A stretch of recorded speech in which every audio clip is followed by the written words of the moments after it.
welcome back to DuckSport. In this video, unfortunately it's more wiring, but I'll chuck in some goodies along the way.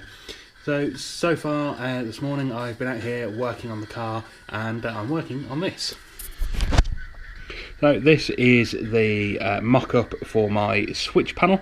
So my start button, side light, headlight, heater, high boost, wipers, washers, etc. So, you know, nice little positive action switches. So that switch panel is going up there. So that's the connector for the stop start on there, and then I've got the other wires still yet to terminate. That wiring comes all the way down, around, and disappears off into the current mess that's in the passenger footwell.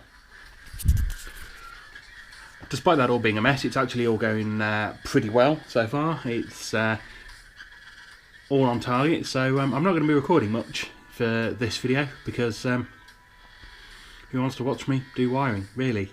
So I really wasn't joking when I said I wasn't going to be recording much today, because I'm pretty much done for today. But this is what I've got done.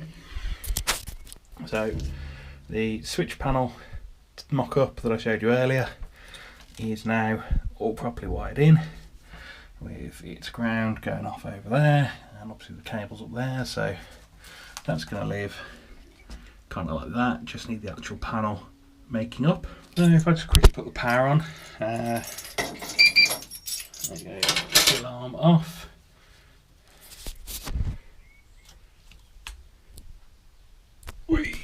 Ignition on, and heater fan switch, so heater fan works, and also on the stalks over here, got a really rubbish sounding horn. Don't know why that sounds so much like that, but anyway. So it doesn't seem like I've got much wired in today, but obviously getting the switch panel stuff sorted and getting the column switches sorted took quite a bit of time to get the base stuff done. They're good now, and the relays are all tucked up behind the dash as well, so I can now begin to wire in all of those other switches. I can wire in the rest of the column switches, and for interior sort of switches and stuff, then that is that's pretty much it. Yeah. So all of those, wiring all of those bits and pieces up will mean I've got everything except for the brake lights wired in, which I have a plan for, because I don't want to run a pressure sensor in the line. So I have a plan to avoid that. As you can tell, I am sat in the 100E at the moment, and it's really early, so that's why I'm sat in the car recording this bit. Because it's really early, I don't want to be making a load of noise this morning as I go about doing bits and pieces. So I'm trying something a bit different. I'm going to take a lot of photos and do a bit of a voiceover when I do the editing. So what I am working on today then is the centre console and the roof switch box. I had these parts made by a friend, so they've made them out of aluminium for me, and just need to make a couple of brackets for the roof box. The centre console actually looks like it's going to be a beautiful fit, so I will take some photos of those things happening. Probably by the time I've got those done, I will be back to a sensible time of day, and so I'll be able to start doing some proper recording again. So I gave Richie some really terrible quality sketches for him to work from, just to give him an idea of what I wanted. And from that he made this. So this is the roof switch panel, and only got the finished photo of that. Centre console though, he sent me some work in progress photos, and as you can see, he was checking with me all the way through that it was going to be right, and this was the finished product. So on the back we've got some brackets to support the little Raspberry Pi computer that I used in the kit car, and that is obviously going to be used again in the 100E. This is it mocked up into the car, and the switch panel with the start stop button mocked in, And then on to making the brackets for the roof switch box. So cut this from aluminium and then just rounded off the edges, bolted in, and then using some Evo stick stuck it to the roof of the car. There you go, there's the centre console in the car, and just chucked the battery cut off into it to make sure it's going to clear properly. That's all fine. So got some space here for some gauges and my warning lights. Got space here for my CD, no, not for my CD player, for my Raspberry Pi Dash that if you followed the previous build you'll have seen before. If not, I'll put a link over here. So that all fits in really nicely. The other thing then was the roof switches. You can see I've got that then in there, so just bonded in a couple of brackets into the roof that then the switch panel bolts into. That's how it looks. So I need to let that dry, and once it is dry I'll be able to take it back down. I need to make a hole in the back for the cables to actually go in and out of, and then need to paint it because the whole thing is going black. I just knocked up this quick little bracket. This is going to be for the cable pull for the battery cut off. The cable's just going to pass through there. Slightly recessed hole so the outer sits into it but can't pass through. It's made out of a nice big thick piece of steel flat I've got knocking about. I'm just going to chuck some edge primer over it. Okay, so I've checked all the hole sizes in the centre console, and that is now ready for some paint. Okay, that's a nice coat of edge primer on there, so I'm going to let that dry and then it can be painted black. Okay, so that's the switch panel all ready for paint as well. So brackets are in the car still, and just notch the back here for a cable entry, so I'll get that in primer as well. Okay, there's the switch panel in primer. Definitely didn't get any overspray on the drive again because I'd be in trouble for that.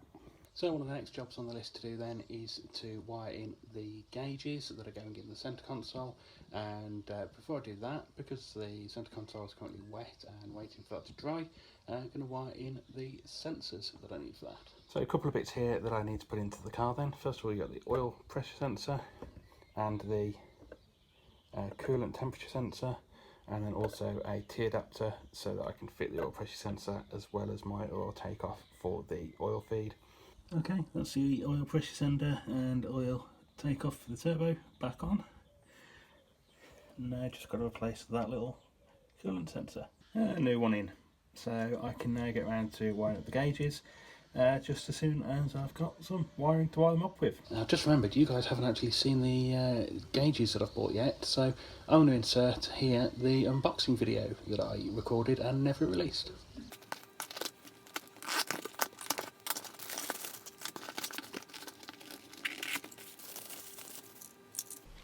That's the taco.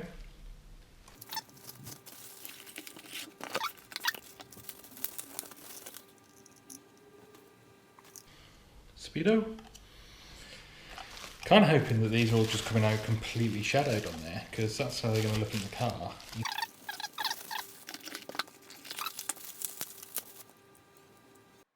Temperature.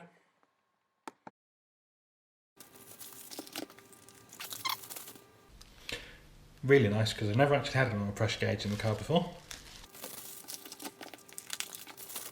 Voltage.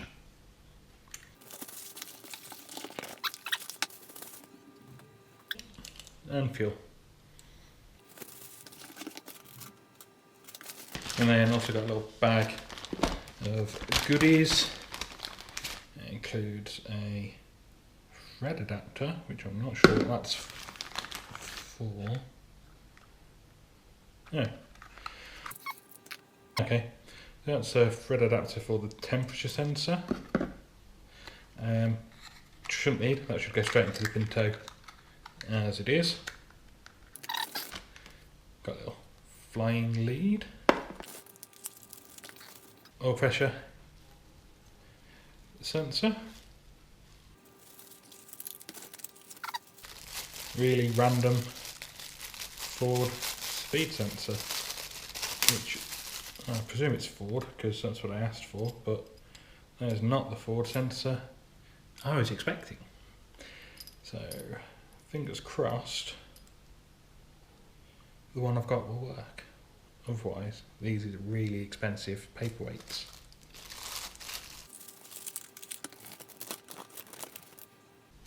Ah, cool. So this runs 8,000 pulses per mile, which I think that will work with the sensor I've got, but it's calibratable anyway, so we'll be able to get it to work with the one that's in the Type 9 box already. So that's good. But yeah, look, really nice, proper instructions. Like all the wiring stuff, how everything works. Pretty awesome. So really, really pleased with that. Thank you, intellitronix in America. Everything was awesome, apart from the fact that I got charged 70 quid import duty. That's not their fault. At the moment I'm waiting on a delivery of some more wiring so I can wire up the headlights, the indicators and all the rear lights, and actually thinking about it, the sensors as well. So taken the sort of body loom dash wiring stuff about as far as I can go right now, waiting on supplies for that. I could start putting the Mega Squirt loom in, but I'm really not feeling the motivation to do that right now. Yeah. Head scratcher, not sure what I'm going to do next. So not everything's properly mounted yet, so excuse some of the mess, but if I turn the battery on, the pidash turns on, the arm's disabled. Up here, press the engine stop button once, and let's turn the ignition on. Pidash still booting because it takes an age. Pidash on, gauges on.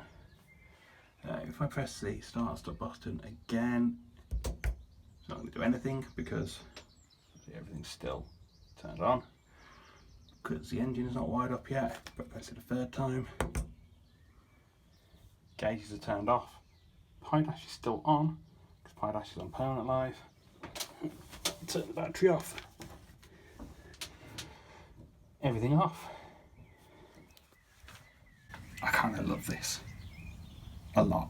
Unfortunately now I am a little bit stuck. I am waiting for some more wiring to turn up to enable me to finish wiring in the headlights, indicators and tail lights, and until that arrives I can't get the body loom finished. I don't want to be wasting the bit of time off that I've got now though, so I am going to be cracking on with some other things, including wiring in the Mega Squirt. For this video then, that's it. Thank you very much for watching. I hope you enjoyed it. If you did, make sure to give the video a thumbs up and hit that subscribe button so you get notifications on when future videos come out.